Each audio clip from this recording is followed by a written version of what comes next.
नगरपालिका आणि नगर परिषदांच्या मतमोजणीला सुरुवात झालेली आहे। आता याच्यात सगळ्यात मोठा प्रश्न आहे तो म्हणजे कोण मोठं असणार। भाजप शिवसेना एकमेकांविरोधात लढल्या आणि दोघांनी जोरदार प्रचार केला, एकमेकांवर टीका सुद्धा केली। सगळं झालंय, संपलंय, थोड्या वेळात निकाल आहे। काय वाटतंय निकाल? आम्ही गेल्या 2.5 वर्षामध्ये जे कामं मागच्या 2.5 वर्षात जी कामं केली त्यांना आता 1 वर्ष सरत आलेले आहेत, म्हणजे 3.5 वर्षामध्ये त्या कामाच्या जोरावर मतदान मागायला गेलेलो आहे। आणि काही वेळेला लोकांना असं वाटायचं की इलेक्शन झालं तर संपले की काय, परंतु तुम्ही पाहिलं महाराष्ट्रामध्ये आम्ही चांगल्या प्रकारे लढत दिल्यात। एकनाथ शिंदे साहेबांनी ज्या पद्धतीने प्रचार केला ना त्याला तोड नाही।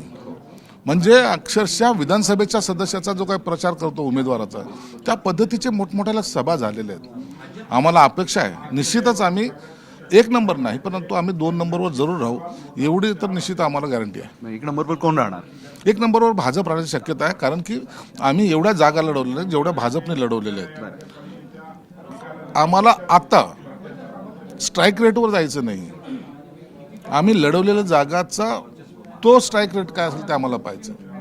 आता तुम्ही जर विधानसभेला पाहिलं तर आम्ही 80 जागा लढवल्या, 60 जागा आमच्या आल्यात। स्ट्राईक रेट मग चांगला होता।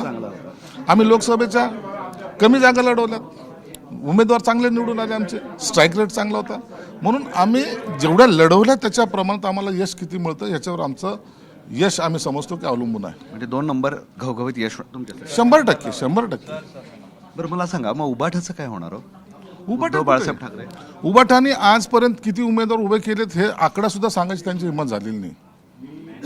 हा अत्यंत शेवटच्या टोकाला ज्याला म्हणतात ना, शेवटून पाहिला ह्या उबाटाची अवस्था राहणार आहे। अच्छा, आणि यश तुमचं म्हणजे महायुतीचं? महायुतीचं लढले तरी माहितीच आम्ही माहितीमध्ये लढताना म्हणजे वेगवेगळे लढताना सुद्धा कोणत्याही लेवल सोडून आम्ही टीका केली नव्हती, ना भाजपने केली होती ना शिवसेनेने केली होती। आम्ही बेसिक मुद्द्यावर इलेक्शन लढलेली। मग लाडकी बहीण असेल की योजना असतील की याच्यावरच सर्वात जास्त भाषण मला वाटतं तुम्ही एकनाथ शिंदे साहेबाचं ऐकलं आणि देवेंद्र फडणवीस साहेबाचं पण ऐकलं। तुम्ही जो दावा केलाय त्याबद्दल अभिनंदन। चला, म्हणजे यश तुमचंच आहे? यश तर निश्चित आहे। ठीक आहे, हे होते संजय शिरसाट स्पष्टपणे सांगताय की आज जो निकाल लागणार आहे त्यामध्ये 2 नंबरवर आम्ही राहणार आणि 1 नंबरवर भाजप राहणार आहे। व्हिडिओ जर्नलिस्ट मोहम्मद तौफिकसह विशाल करोळे, झी मीडिया, छत्रपती संभाजीनगर।